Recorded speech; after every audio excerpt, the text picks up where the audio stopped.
Number 2, again, analyze the given frame using stiffness method. A, B, C is the frame. Here you can see the joints A, B, and C. Member AB is having a rightward directed pointed load of 5 kip at the center. BC member is having a vertical UDL of 1 kip per foot. Horizontal span is 20 feet and vertical height is, this vertical is 12 feet. Take EI is equal to constant. Support conditions in the joints, if you see, it's the same condition which we did for problem number 1. Kinematic indeterminacy of this problem, if we neglect the axial effects, it is 2 degrees.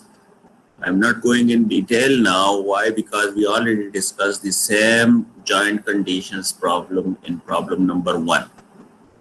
Theta at B and theta at C, we declare them as unknown joint displacements.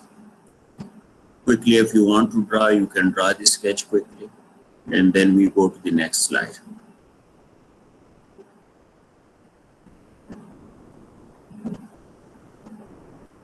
Okay, next slide. Again, you see D1 and D2. Corresponding to D1 and D2, D1 is rotation at joint B, D2 is rotation at joint C, both in clockwise direction. These are our assumed now unknown joint displacements. We don't have any externally applied actions now, which are the moments now. No moment at B, no moment at C. So AD1 and AD2 is becoming equal to 0, 0. Step number 2 now, ADL matrix. Before ADL matrix, what we do, we make this as a restraint structure. So you see the restraint structure. B, what we are doing, we are stopping only the rotation. At C also we are stopping the rotation. Hinge support was already there. Now this restraint structure, now we subject this to the actual loads. So here you see the actual loads for member AB. At the center we were having 5 kip rightward directed force, 12 feet was the height. For member BC, 20 feet was the length, and 1 kip per foot was the, this 1 kip per foot was the load. We find out the member and actions starting from member AB. So PL divided by H, it is giving us 7.5. You can verify quickly. The shear will be 2.5, 2.5. Why? Because we don't have any unbalanced moment. The load is at the center, so half of the load will go towards joint B and half will come to joint A. So 2.5 and 2.5. Now this 10 kip is coming from here, this 10 kip. Why? Because we have a guided roller here. It is only restraining the rotation. Again, the same analogy. And here you can see 2.5. This 2.5 reaction, it is going to go to joint B in member BC towards the right. This joint is in equilibrium. This can travel towards the support. And here it is going to be stopped by this support C now. So 2.5 here. These other member end actions, again, by the fixed end moments and fixed end those actions formula, WL squared divided by 12, W is 1, L is 20. So 33.3, 33.3, no unbalanced moment. So the reaction, half of this load is coming to support B and half of this load is coming to support C. So 10, 10 kip. And because of that roller guide mechanism, this 10 kip is, it was in upward direction. So here it becomes in downward direction, and by the support it is in the upward direction. All the 6 member and actions for each member are known now.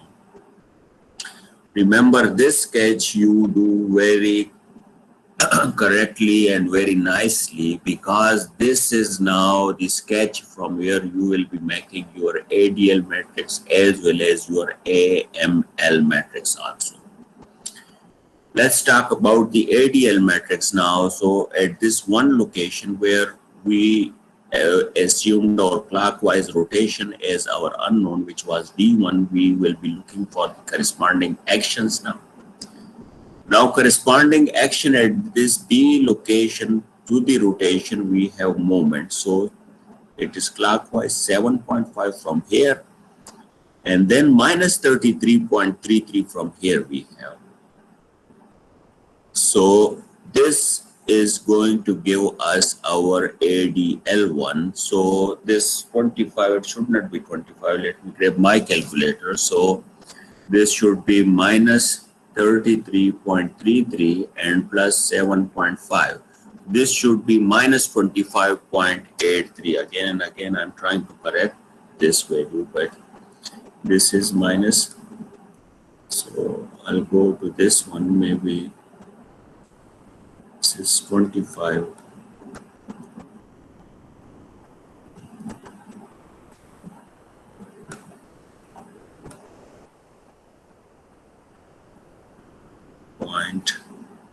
.83. And this is also 25.83. So we have corrected this value. And let me save this also. And it's now I'm running in this slide this problem, so I have to move this ADL2. Now corresponding to D2, I'm looking for the action now, which is this 33.33, and it has the, let me grab it.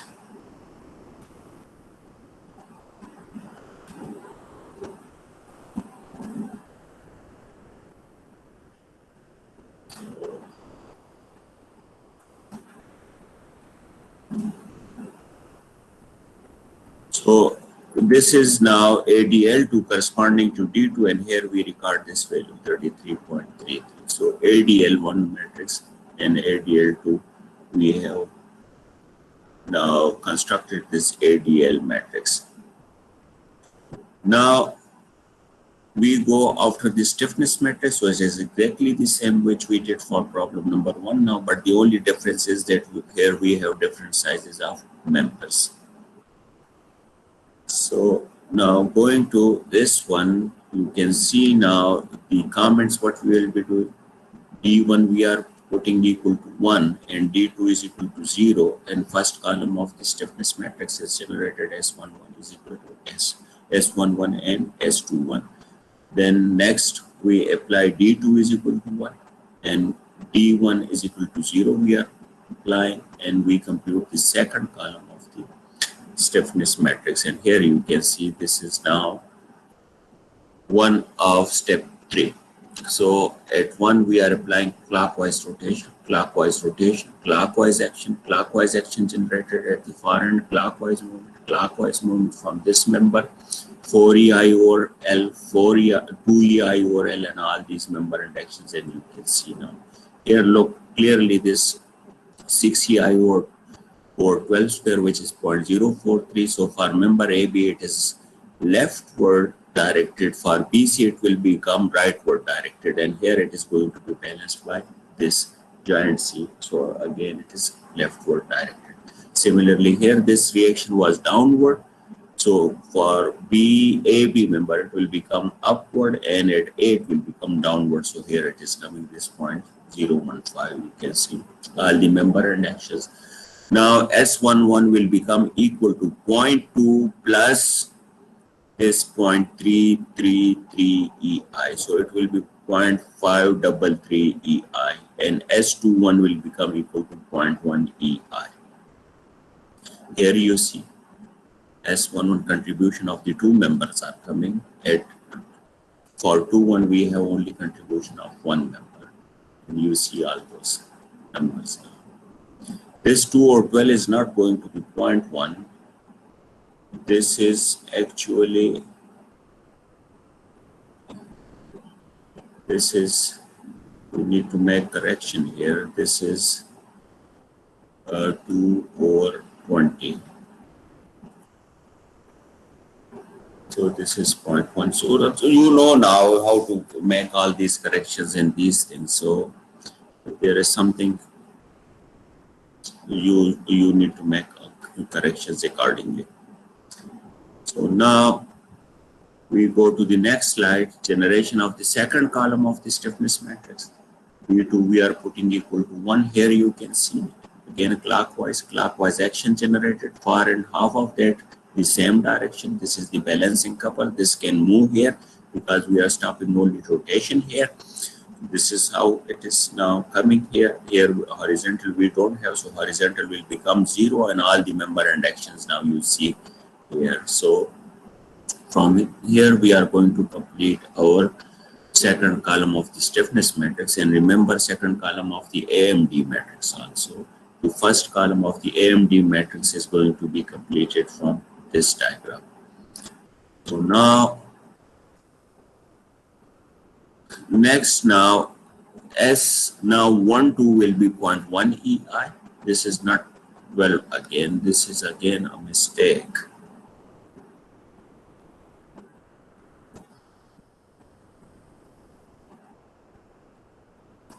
Here we need to correct this.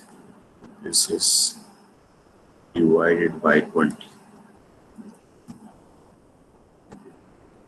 And look, this is 4i, so this is half of that one. So this is 0.1 and this, all this, and accordingly you can correct the rest of the values also. So before going to the next slide, I'm going to save this one.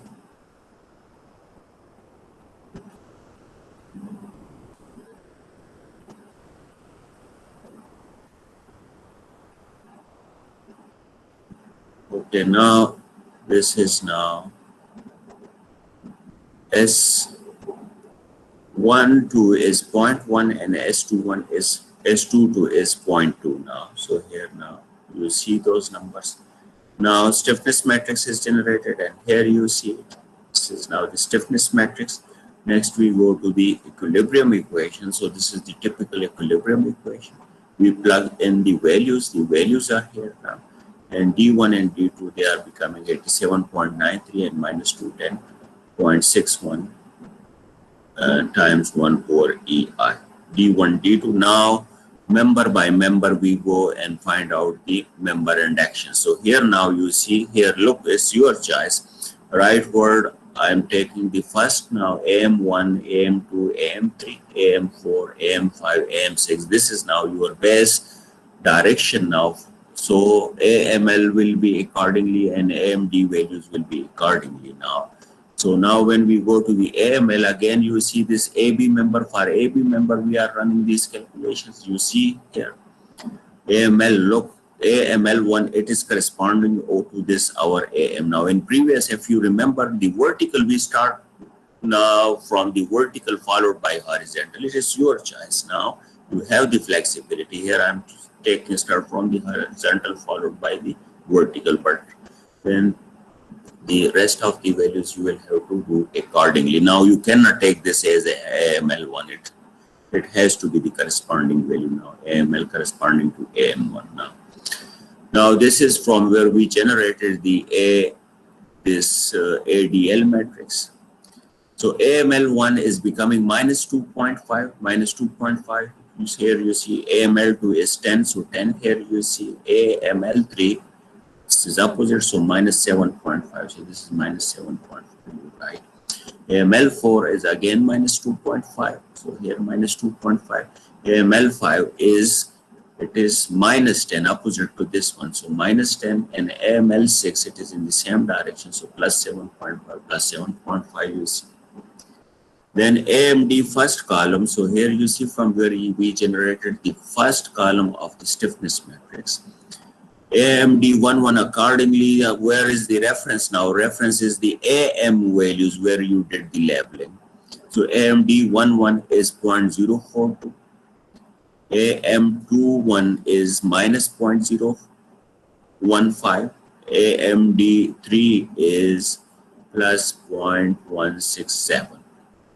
AMD41 here it is minus 0.042. AMD5 is in upward direction 0.015, so plus 0.015.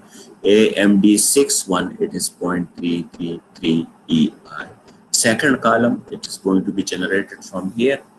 So again, member AB we are now taking. So AMD 12 is 0.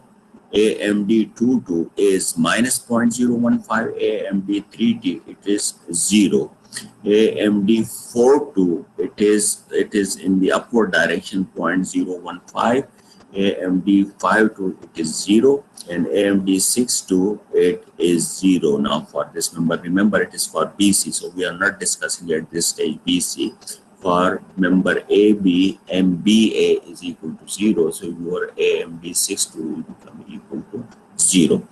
Here you see now your AMD matrix. Now once this is formed, now we can put this into this equation form. AML values, AMD values, AD values, product of these two, addition with this one, and we get the AM values now. And you see here, these AM values now we put them on the member now, member ends, all these are known. To draw the shear force bending moment diagram, we need to put the actual load also. So here the actual load you see, and with the help of this information, now we are in a position to draw the shear force and bending moment diagram. Member BC, you can treat the same way. This is BC now, horizontal, vertical moment, horizontal, vertical moment. Here again, now you can now check your now you can set your sequence now here, how you are going to move. You can start from the vertical, you can start from the horizontal, even you can start from the moment also, but the following are going to be exactly the same sequence. So here now, again, if you see AML1, it was horizontal, so it is 2.5. Here you see it. AML2, it is plus 10. To plus 10, you see it. AML3, it is an opposite, so minus 33.3. And similarly, for the other end, you record these values, and this way you construct your AML value. Next, now we have the AMD. So we go again to the stiffness sketch. BC member we are discussing, we are not concerned with this one now, so we don't need to show this vertical. Now again, AMD11, if you see, it will be to the right for this member. See now 0.042. AMD21, it is downward here 0.015, and AMD3, it is this one which is clockwise, so positive 0.2 EI. Similarly, for the other end, the corresponding values you can pick, and you can complete your diagram. The second column of the AMD, from where we generated the second column of the stiffness matrix, and you can pick these corresponding values now. And this way we complete our AMD matrix. When it is complete now, we put them in the matrix form and find out all the member and actions. After finding out the member and actions, we put them on the sketch and draw the shear force and bending moment diagram. Look, here was the hinge support, and at hinge we must be having this moment is equal to 0. And from calculations, if you see, from calculations, even if you get this, so this is a check on your calculations also. And after this, we draw the shear force and bending moment diagram. Okay, now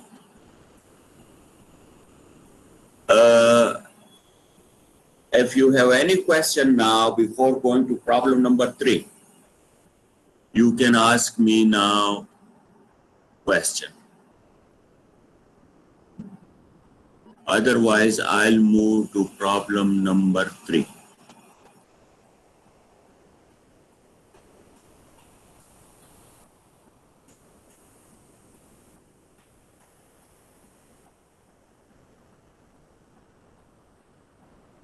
Okay, so I'm not getting any questions, so let me move now to problem number 3. This is the combined shear force and bending moment diagram.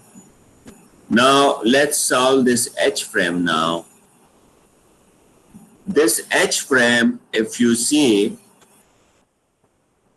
it is kinematically indeterminate to 6 degrees. Now just by observation I can tell you, if I take each and everything into account, it is 6 degrees. How 6 degrees?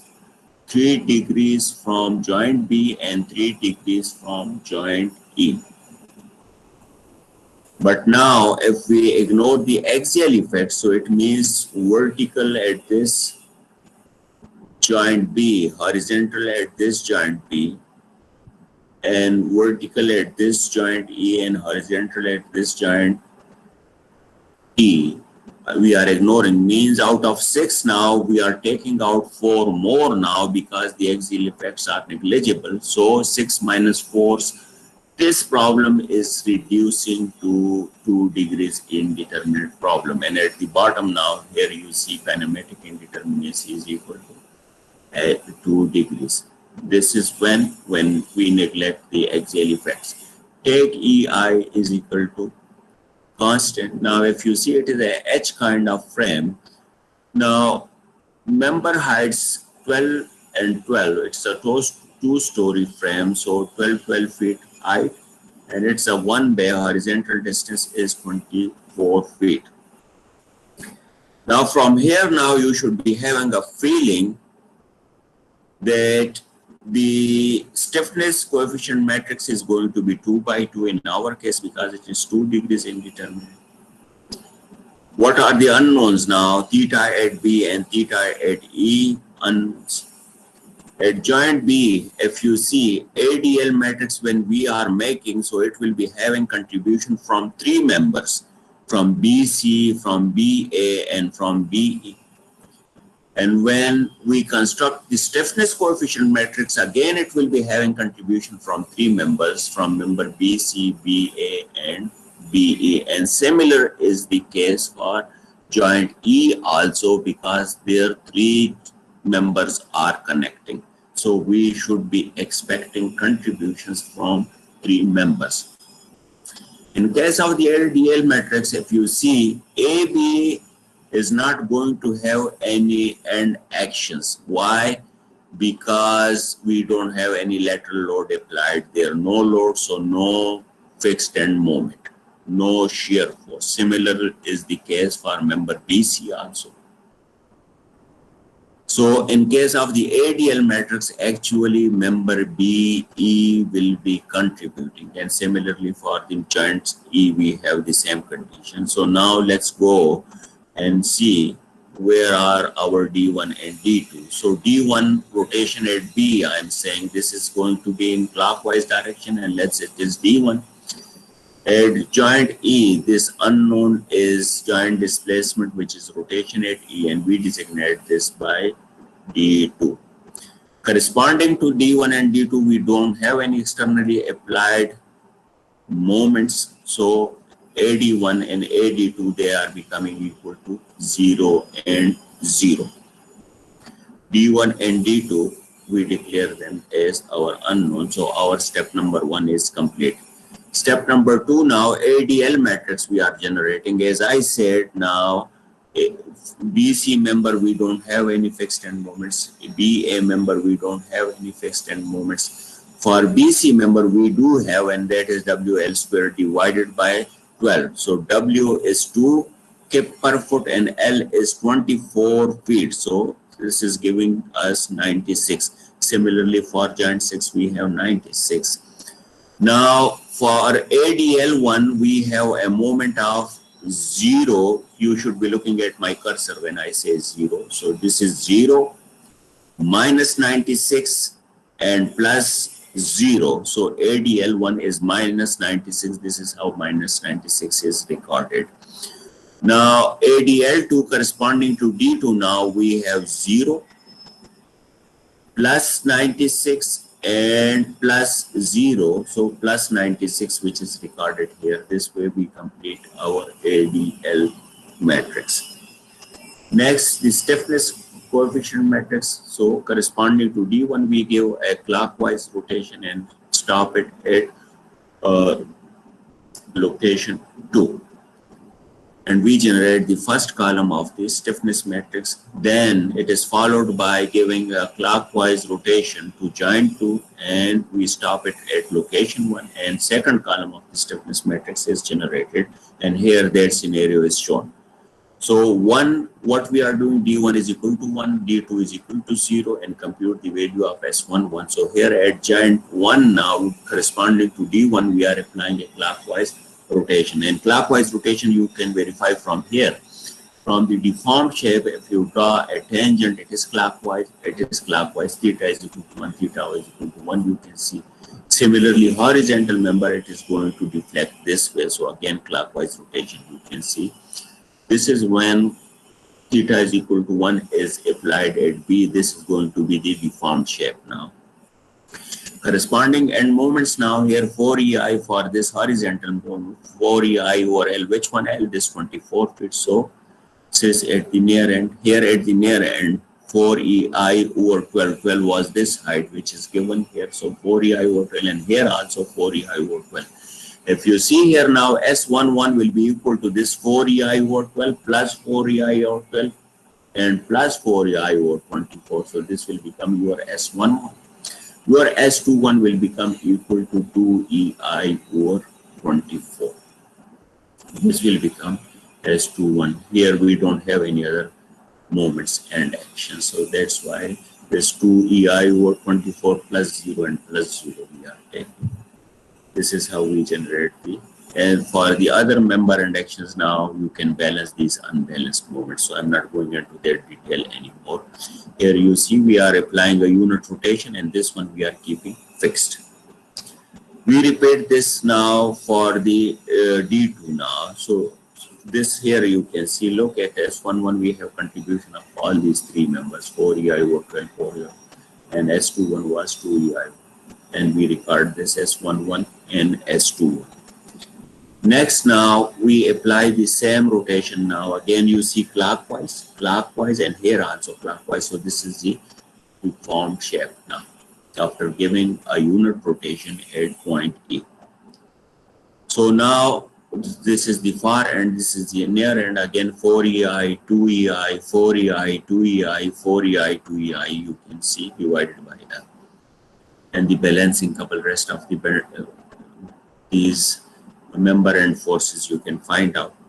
Now this corresponding to the S12 we have 2EI over 12, and corresponding to S22 we have 4EI over 24 plus 4EI over 12 plus 4EI over 12, and this way we make our stiffness second column, stiffness coefficient matrix second column. Here you see these numbers. Then we join them in the matrix form and we write an equilibrium equation. So this is the equilibrium equation now.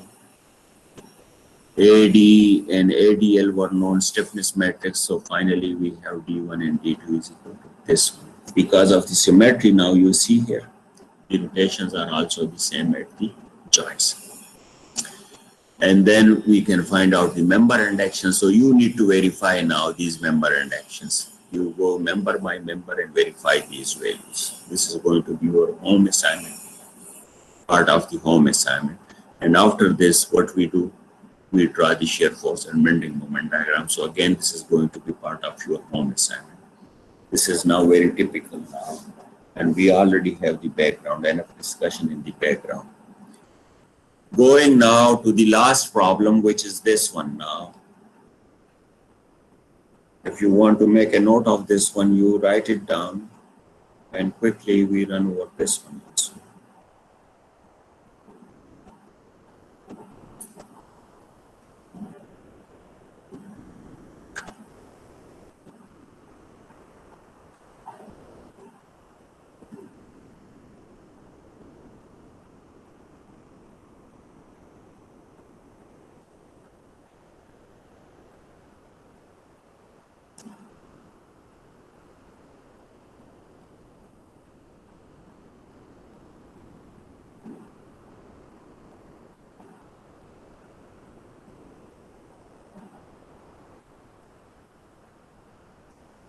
Okay, at A we have fixed support, at B we have a rigid joint, at C we have a hinge support, at D we have a roller support. Now if we ignore the axial effect, so B has the capability to rotate and C has the capability to rotate. So we declare this structure as a 2 degrees kinematically indeterminate problem when we ignore the axial effects. Now within AB, we have a pointed load which is off center now. It is eccentric, 5 feet from the A support and from the A support and 10 feet from the B joint now. So it is not at the center. BC is carrying 3 kP per UDL, and BD member does not have any load. Spans you can see AB is 15 feet, BC is 20 feet, and this CD is 10 feet now. So you have the geometry, you have the support conditions, you have the loads and the specification of those loads now. So the structure is fully defined, and also it is given take EI is equal to constant. Now 2 degrees indeterminate, let's label those indeterminacies. So rotation at B we take as D1 and rotation at C we take as D2. Theta B is D1 and theta C is D2, both in clockwise we take them as positive. Corresponding to those, if we go to the original structure, we don't have any moment applied, we don't have any moment applied. So AD1 and AD2, it is equal to 0. Now ADL matrix, before ADL matrix we make a restraint structure. So this is now basic kinematic determinant structure. B we are putting a fixed support, and C we are now converting that hinge support into a fixed support. Now here now you see the fixed end actions, how we are going to find out. This BC again from that, this is not BC, this is actually AB. So I'm not going to change this now because it will take time. So let's now go to this one. This is AB and this is BC and this is B.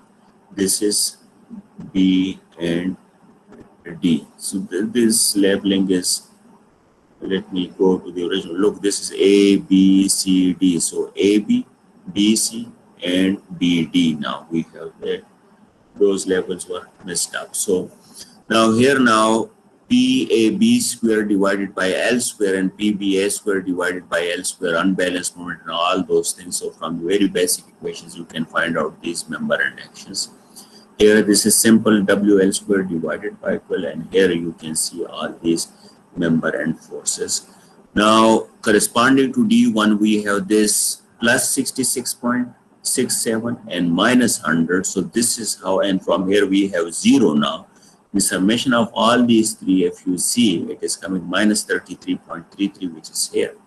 Corresponding to D2, which is giving you ADL2 plus 100, so plus 100 we record here. This way we complete our ADL matrix. Next we go to the stiffness, again 2 degrees. So turn by turn we will be applying the unit displacement.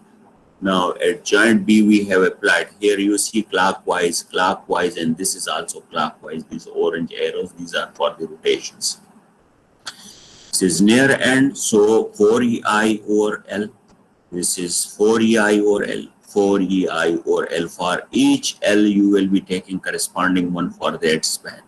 Far end you can find out half of the amount which is going to transfer here.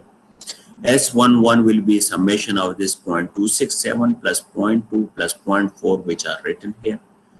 S21 will be 0.1. So S11 is here and S21, this is 0.1. So 0.1 is here. And this is the first column of the stiffness matrix. Second column, we give a unit clockwise displacement at this D2 now corresponding to D2. This is 4EI over L, 2EI over L, and rest of the values you can find out. Now this will give you your S12, which is 0.1, so here, and S22, it is 0.2 here. So we have constructed our stiffness matrix. After the stiffness matrix, we go to the equilibrium equation. We plug in the values there and find out D1 and D2.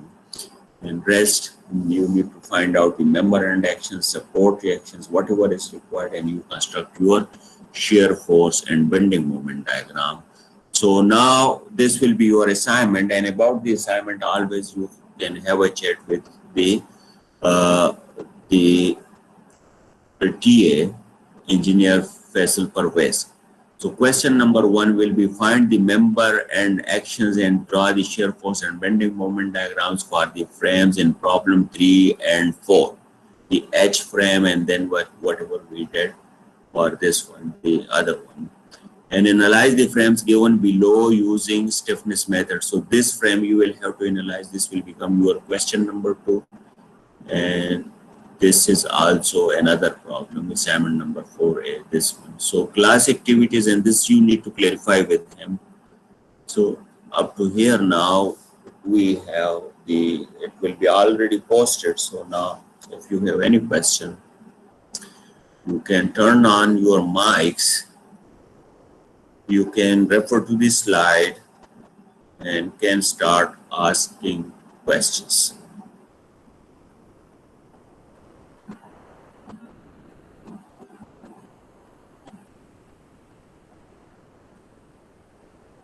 Mr. Mohammad Sajid, do you have any question?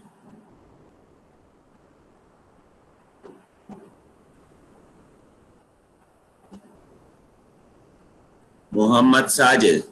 No, sir. Okay. Mr. Zubair Malik?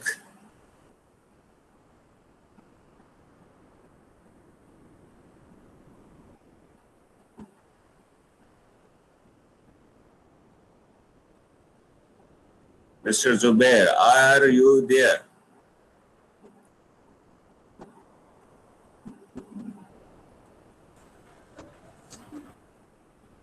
Mr. Noman, Mohammed Noman, do you have any question? No, sir, it's clear. Oh, clear. Okay, so now it's a good point to stop now the lecture here. Remember the next lecture, which will be about the analysis of the kinematically indeterminate frames.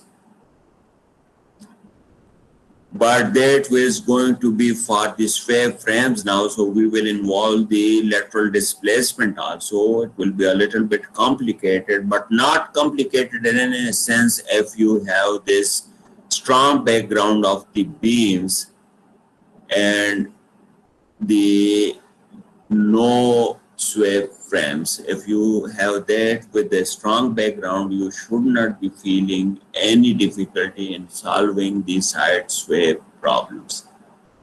So you have now 1 week to go through all these revisions. Then we will start the side sway frames, which is called sway frames, and that is going to be the following. And then the other following lecture is going to be about the analysis of trusses by the stiffness method. So with this now, you take care of yourself, and bye-bye from my side.